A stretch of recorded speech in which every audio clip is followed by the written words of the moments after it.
Hello friends, ఇప్పుడు మనం హిందీలో ఒక వ్యక్తితో వేరే వ్యక్తితో మాట్లాడినప్పుడు ఎలా మాట్లాడాలో నేర్చుకుందాం కొన్ని వర్డ్స్.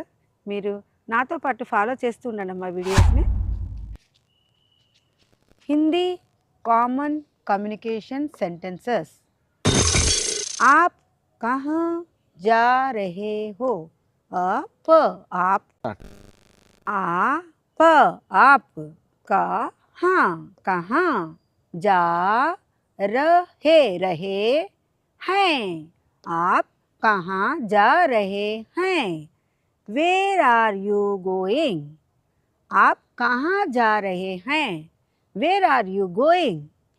మీరు ఎక్కడికి వెళ్ళుచున్నారు? మీరు ఎక్కడికి వెళ్ళుచున్నారు? आप आप कहाँ